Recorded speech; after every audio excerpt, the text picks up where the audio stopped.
Hello beyond ট্রান্সলেশনের আরো একটি নতুন ক্লাসে সকলকে স্বাগত। যারা প্রথম থেকে ক্লাসটি দেখছো কোনো রকম স্কিপ না করে ক্লাসটি দেখতে থাকবে, কারণ যারা পিএসসি মিসলিনিয়াস মেন্স বা পিএসসি ক্লার্কশিপ মেন্স দেবে তাদের ক্ষেত্রে ক্লাসটি খুবই গুরুত্বপূর্ণ। এছাড়া ডাব্লিউবিপিএসআই মেন্স, ডাব্লিউবিসিএস মেন্স এর ক্ষেত্রে ক্লাসটি ভীষণভাবে গুরুত্বপূর্ণ।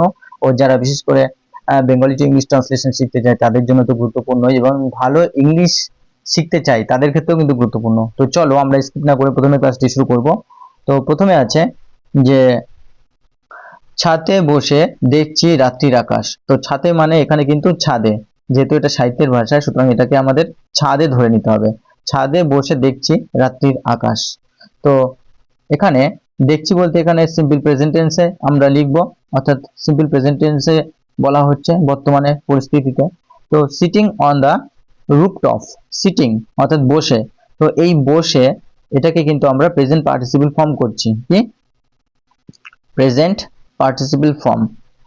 পার্টিসিপল ফর্মে করে নিচ্ছি, কারণ দেখছি মানে ছাদে বসে দেখছি, এই দেখাটা কিন্তু আমার একটা ভার্ব।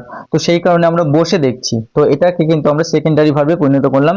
তো সিটিং অন দ্য রুফটপ অর্থাৎ ছাদে বসে, আই গেজ আমি দেখছি। তো এখানে সাবজেক্ট এবং ভার্ব অন, যেহেতু এটা ফার্স্ট পারসন এবং সেই ক্ষেত্রে কিন্তু আমরা এই কারণে কিন্তু ভার্বটাকেও কোনো এস বাই এস যুক্ত করিনি। যদি থার্ড পারসন সিঙ্গুলার নাম্বার হতো ভার্বের সাথে অবশ্যই আমরা কিন্তু এস বাই এস যুক্ত করতাম। আই গেজ আমি একই দৃষ্টিতে তাকিয়ে রয়েছি অ্যাট দ্য নাইট স্কাই অর্থাৎ আকাশের প্রতি। বা আমরা এইভাবে লিখতে পারি যে সিটিং অন দ্য রুফটপ, বা রুফটপের পরিবর্তে আমরা কিন্তু লিখতে পারি যে হাউস টপ। কি হাউস টপ মানেও কিন্তু ছাদ। তো আই গেজ বা আমি তাকিয়ে রয়েছি, I look at the night sky, বা আই স্টেয়ারও মানে একই দৃষ্টিতে তাকিয়ে থাকা, বা আই গ্লান্স মানেও একই দৃষ্টিতে তাকিয়ে থাকা অ্যাট দ্য নাইট স্কাই। সুতরাং এগুলো তোমরা অবশ্যই লিখে নেবে। চলো আমরা পরের সেন্টেন্স দেখব। পরের সেন্টেন্স আছে একটানা দুঃসহ বৈশাখ মানে যেটা কিনা সহনীয় নয়, অর্থাৎ আনবিয়ারেবল। তো অ্যান আনবিয়ারেবল বৈশাখ, তাহলে কি বলবো? এটা একটা, তো এটা দিস ইজ শব্দটি আসবে, বা ইট ইজ লিখবো আমরা।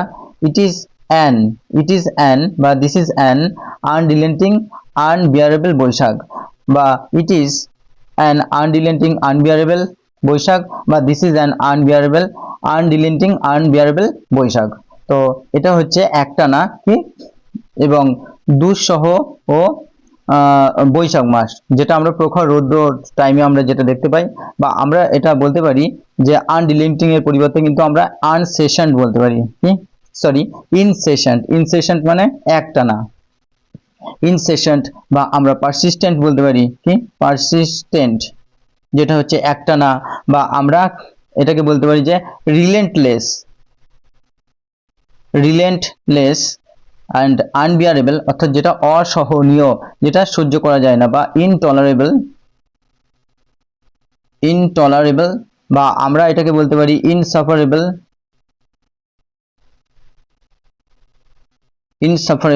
বা আমরা আনএন্ডিউরেবল বলতে পারি, অসহনীয়। সুতরাং এগুলো কিন্তু তোমাদের অবশ্যই জানতে হবে। যত ভোকাব ইনক্রিজ করবে ততই কিন্তু ট্রান্সলেশনে এক্সপার্ট হবে। তো চলো পরের সেন্টেন্স দেখব। পরের সেন্টেন্স আছে শুকিয়ে যাওয়া টবের ফুল গাছটি দাঁড়িয়ে আছে অন্ধকার কোণে। তো the dried up spotted flower, এটা হচ্ছে সাবজেক্ট। শুকিয়ে যাওয়া কি টবের ফুলের গাছটি, তাহলে সাবজেক্ট কি দাঁড়িয়ে আছে, এটাও কিন্তু আমরা সিম্পল প্রেজেন্ট টেন্সে লিখবো। তো দাঁড়িয়ে আছে হচ্ছে স্ট্যান্ডস। তো কি দ্য ড্রাইড আপ শুকিয়ে যাওয়া পটেড ফ্লাওয়ার, অর্থাৎ শুকিয়ে যাওয়া পটের মধ্যে গাছটি, ফ্লাওয়ার প্লান্ট ফুল গাছটি, স্ট্যান্ডস অর্থাৎ দাঁড়িয়ে আছে। তো এখানে কিন্তু আমরা এটা থার্ড পারসন সিঙ্গুলার নাম্বার বলবো। তো এই কারণে কিন্তু আমরা ভার্বের সাথে এস যুক্ত করেছি। তো সাবজেক্ট পেলাম, ভার্ব পেলাম। কোথায় দাঁড়িয়ে আছে? ইন এ ডার্ক কর্নার, একটা অন্ধকারময় কোণে। বা আমরা এটাকে এইভাবে লিখতে পারি যে ড্রাইড আপের পরিবর্তে কিন্তু এইভাবে লেখা যায় দ্য উইদার্ড অর্থাৎ শুকিয়ে যাওয়া। বা আমরা পার্চড বলতে পারি, শুকিয়ে যাওয়া। বা আমরা ডেজিকেটেড বলতে পারি, ডেজিকেটেডের অর্থও কিন্তু শুকিয়ে যাওয়া কি পটেড ফ্লাওয়ার। বা এটাকে আমরা পটেড ফ্লাওয়ারে বলতে আমরা কন্টেইনার গ্রোন বলতে পারি। কন্টেইনার গ্রোন, বা আমরা পটেড ফ্লাওয়ার প্লান্ট বলতে পারি, বা আমরা টাবড বলতে পারি। কি টাবড ফ্লাওয়ার প্লান্ট, বা আমরা এটাকে কিন্তু পটেডও বলতে পারি। সুতরাং কি দাঁড়িয়ে আছে, এটা দাঁড়িয়ে আছে কিভাবে, ইন এ ডার্ক কর্নার, বা একটা গ্লুমি বলতে পারি, বা একটা ডিম বলতে পারি, অন্ধকার, বা আমরা ইন এ শ্যাডোই বলতে পারি, শ্যাডোই কর্নার, কোণে বা অ্যাঙ্গেল। অ্যাঙ্গেল মানে কি কর্নার বা কোণে, বা নুক হচ্ছে কর্নার বা কোণে। তো চলো আমরা পরের সেন্টেন্স দেখব। পরের সেন্টেন্স আছে, শিয়ালদা স্টেশনে, অর্থাৎ বর্তমানে যে শিয়ালদা স্টেশনের পকেটমার ছেলেটির মতো। তাহলে এটা কি, like the pick pocket boy. Pick pocket boy মানে সে পকেটমার ছেলে, যারা পকেটমার করে তাদেরকে পিক পকেট বয় বলে। তাহলে like the pick pocket boy from Sealdah station, তাহলে শিয়ালদা স্টেশনের পকেটমার ছেলেটির মতো। তাহলে ইট ইজ এখানে লিখলে আরো সুবিধা হয়, যেহেতু সাইলেন্ট আছে। তো it is like the pick pocket boy from Sealdah station, অর্থাৎ শিয়ালদা স্টেশনের যে পকেটমার ছেলেটা তার মতো অনেকটা দেখতে। বা আমরা বলতে পারি it is like the pick পকেটের পরিবর্তে আমরা কাট পার্স বলতে পারি। কাট পার্স অর্থাৎ পকেটমার ছেলে, পিক পকেট বা cut purse boy from the Sealdah station. তো চলো আমরা পরের সেন্টেন্স দেখব। পরের সেন্টেন্স আছে, বৃষ্টির প্রতীক্ষা করছে সমস্ত শহর। তাহলে আমরা বলতে পারি সমস্ত শহর ওই কি করছে, বৃষ্টির প্রতীক্ষা করছে বা ওয়েট করছে আর কি। দ্য এন্টায়ার সিটি, অথবা দ্য হোল সিটি মানে সমগ্র শহরটি, অথবা দ্য হোল টাউন বলতে পারি, দ্য হোল টাউন, অথবা দ্য এন্টায়ার টাউন বলতে পারি আমরা, সমগ্র টাউনটি ইজ ওয়েটিং অর্থাৎ অপেক্ষা করছে, ফর রেইন অর্থাৎ বৃষ্টির জন্য, বা ইজ এক্সপেক্টিং বলতে পারি আমরা, প্রত্যাশা করছে। এক্সপেক্টিং মানে প্রত্যাশা করা, বা আমরা কিন্তু এটা লঙ্গিং বলতে পারি, এটা লঙ্গিং বলতে পারি, বা অ্যান্টিসিপেটিং বলতে পারি। অ্যান্টিসিপেটিং অর্থাৎ প্রত্যাশা করা বা চাওয়া বা চেয়ে রয়েছে, ফর দ্য রেইন অর্থাৎ বৃষ্টির জন্য। তো চলো পরের সেন্টেন্স আমরা দেখব। পরের সেন্টেন্স আছে যে রাত্রির ঘন নীল আকাশপথে অবিশ্রান্ত গতিতে উড়ে যাচ্ছে খণ্ড খণ্ড সাদা মেঘ।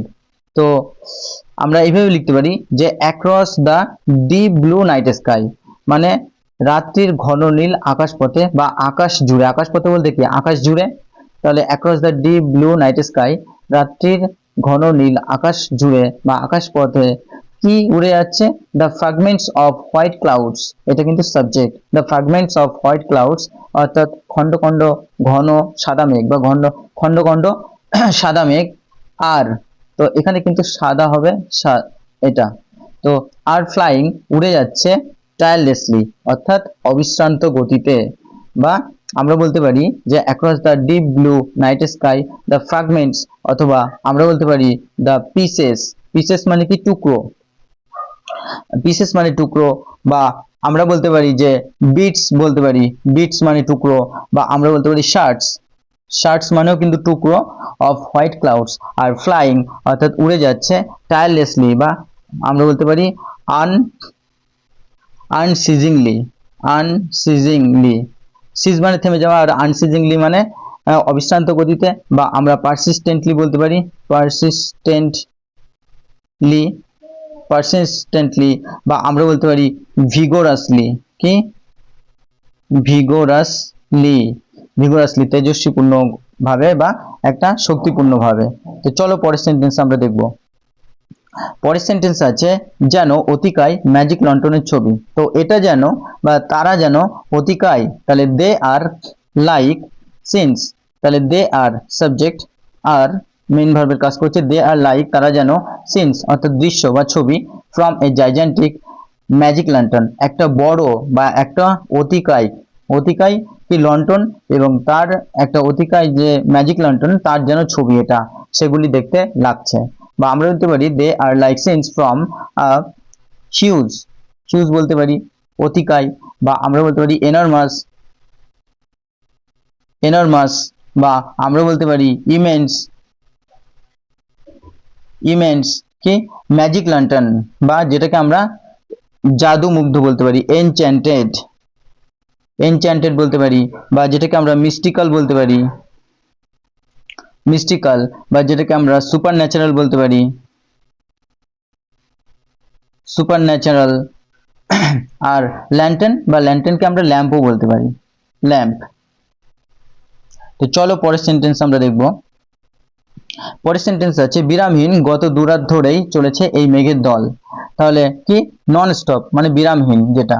আর this clouds have been moving from the past to for the past to nights. তাহলে দিস ক্লাউডস সাবজেক্ট আর হ্যাভ বিন, তো এখানে কিন্তু আমরা প্রেজেন্ট পারফেক্ট কন্টিনিউয়াস টেন্স ব্যবহার করেছি, প্রেজেন্ট পারফেক্ট এবং কন্টিনিউয়াস টেন্স ব্যবহার করেছি। কারণটা কি, কারণটা হচ্ছে কোনো কাজ যদি অতীতে শুরু হয়ে বর্তমানেও চলতে থাকে, যেহেতু পাস্ট টু নাইটস অর্থাৎ গত 2 রাত ধরে এইটা চলছে, তো সেই কারণে কিন্তু আমরা প্রেজেন্ট পারফেক্ট কন্টিনিউয়াস টেন্স ব্যবহার করেছি। তো এই ক্ষেত্রেও কিন্তু দিস ক্লাউডস অর্থাৎ সাবজেক্ট হচ্ছে কিন্তু প্লুরাল, আর হ্যাভ বিন ব্যবহার করা হবে, যেটা রুলস আছে। তো হ্যাভ বিন এবং তারপরে ভার্বের 1 নম্বর ফর্মের সাথে আইএনজি অর্থাৎ চলছে, ফর ফর বা সিন্স আমরা ব্যবহার করি। তো যেহেতু গত 2 নাইট ধরে বা জন্য, তাহলে আমরা ফর ব্যবহার করেছি, ফর দ্য পাস্ট 2 নাইটস অর্থাৎ গত 2 রাত ধরে এই মেঘের খেলা বা এই মেঘেদের যে চলাচল সেটা কিন্তু চলছে। বা এটাকে আমরা বলতে পারি যে কন্টিনিউয়াস, নন স্টপকে আমরা কিন্তু এভাবে বলতে পারি যে কন্টিনিউয়াস, কন্টিনিউয়াস, বা আমরা সিজলেস বলতে পারি, ceaseless, continuous, ceaseless. These clouds have been moving বা these clouds have been shifting বলতে পারি আমরা, shifting অর্থাৎ এক জায়গা থেকে অন্য জায়গায় যাওয়া, বা আমরা traveling বলতে পারি, traveling বলতে পারি, বা আমরা drifting বলতে পারি, drifting। তো চলো আমরা পরের সেন্টেন্স দেখব। পরের সেন্টেন্স আছে যেন 47 সালের সীমান্ত পেরিয়ে আসা উদ্বাস্তুদের মিছিল। তাহলে এটা যেন, তাহলে কি, like a procession of refugees is crossing. তাহলে আমরা এখানে ইট ইজ ব্যবহার করব, তাহলে আমাদের সুবিধা হবে। কারণ এখানে কিন্তু এখানে যে বিষয়টা সেটা হচ্ছে সাইলেন্ট রয়েছে সাবজেক্ট। তো ইট ইজ অর্থাৎ এই যে অবস্থা, এই অবস্থাকে কিন্তু ডেসক্রিপশন বর্ণনা করা হচ্ছে। তাহলে এটা it is like a procession of refugees, তাহলে এটা হচ্ছে বা এখানে সাবজেক্ট এবং ভার্ব, যেটা অক্সিলারি ভার্ব মেইন ভার্বের কাজ করবে। তো it is like a procession of refugees, এটা কিসের, এটা হচ্ছে অবজেক্ট। এটা যেন একটা উদ্বাস্তুদের মিছিল, হুইচ ইজ, তো তারপরে আমরা হুইচ ইজ ব্যবহার করব। তো এখানে আমরা হুইচ ইজ ব্যবহার করলে কিন্তু আরো সুবিধা হচ্ছে আমাদের বুঝতে। তো হুইচ ইজ ক্রসিং, যারা বা যেটা কিন্তু ক্রস করছে, দা বর্ডার, বর্ডারকে ক্রস করছে। তো এখানে কিন্তু আবার আমরা হুইচ ইজ ক্রসিং বলতে এখানে কিন্তু আমরা আবার এটা সাবঅর্ডিনেট ক্রস করে দিলাম, অর্থাৎ যেটা ক্রস করছে দ্য বর্ডার, বর্ডারকে ইন 1947 অর্থাৎ 1947 সালে দেশভাগের সময় যে বর্ডার ক্রস করার যে ঘটনা সেটার মতোই। বা এই প্রসেশনকে আমরা কিন্তু প্যারেড বলতে পারি, তাহলে ইট is like the parade, parade বলতে পারি, বা আমরা এটাকে মার্চ বলতে পারি, মার্চ দল করে যাওয়া, বা আমরা এটাকে কর্টেজ বলতে পারি, কর্টেজ অর্থাৎ দল করে যাওয়া। আর রিফিউজিস হচ্ছে উদ্বাস্তু, যেটাকে আমরা এক্সাইলস বলতে পারি, এক্সাইলস, বা যেটাকে আমরা ডিসপ্লেসড পারসন বলতে পারি, ডিসপ্লেসড পারসনস, বা আমরা যাদেরকে অ্যাজিলাম সিকার্স বলতে পারি, আশ্রয়স্থল খোঁজকারী বলতে পারি। তো এইভাবে কিন্তু আমরা লিখতে পারি। চলো আমরা পরের সেন্টেন্স দেখব। পরের সেন্টেন্স হচ্ছে ওই লম্বাটে মেঘটি আমার ঠাকুরদা। তাহলে দ্যাট লং শেপড ক্লাউড, ওই লম্বাটে মেঘটি, এটা হচ্ছে সাবজেক্ট, ইজ অর্থাৎ মেইন ভার্বের কাজ করছে মাই গ্র্যান্ডফাদার, আমার ঠাকুরদা। তো সাবজেক্ট ভার্ব অবজেক্ট পেয়ে গেলাম। তো that long shaped cloud is my grandfather, বা আমরা বলতে পারি দ্যাট ইলনগেটেড বলতে পারি, ইলনগেটেড, ইলনগেটেড মানে যেটা প্রসারিত, বা স্ট্রেসড বলতে পারি, স্ট্রেসড, বা আমরা বলতে পারি এক্সটেন্ডেড, এক্সটেন্ডেড কি, ক্লাউড ইজ মাই গ্র্যান্ডফাদার। চলো পরের সেন্টেন্স দেখব। পরের সেন্টেন্স হচ্ছে ওই দ্রুতগামী মেঘটি আমার বাবা। তাহলে that fast moving cloud, subject cloud is auxiliary verb my father, object. তাহলে দ্যাট ফাস্ট মুভিং ক্লাউড, বা আমরা বলতে পারি দ্যাট স্পিডি, বলতে পারি স্পিডি দ্রুত গতির, বা দ্যাট সুইফট বলতে পারি আমরা that Swift cloud is my father. তো চলো পরের সেন্টেন্স আমরা দেখব। পরের সেন্টেন্স হচ্ছে ওই পিছিয়ে পড়া ক্লান্ত মেঘটি আমার মা। তাহলে that lagging tired cloud, lagging tired cloud subject is my mother object. তাহলে দ্যাট ল্যাগিং, বা আমরা ওই পিছিয়ে পড়াকে বলতে পারি দ্যাট স্লোয়িং, দ্যাট স্লোয়িং, বা দ্যাট ট্রেলিং, দ্যাট ট্রেলিং পিছিয়ে পড়া, টায়ার্ড অর্থাৎ ক্লান্ত, বা আমরা ওয়ারি বলতে পারি, ওয়ারি ক্লান্ত, বা আমরা বলতে পারি যে ফ্যাটিগ, ফ্যাটিগড ক্লান্ত, বা আমরা এক্সজস্টেড বলতে পারি, এক্সজস্টেড ক্লান্ত। তো এইভাবেও কিন্তু আমরা লিখতে পারি। তো বন্ধুরা, এই ছিল আজকে একটি very very important translation from Bengali to English. আশা করি ক্লাসটি তোমাদের ভালো লেগেছে।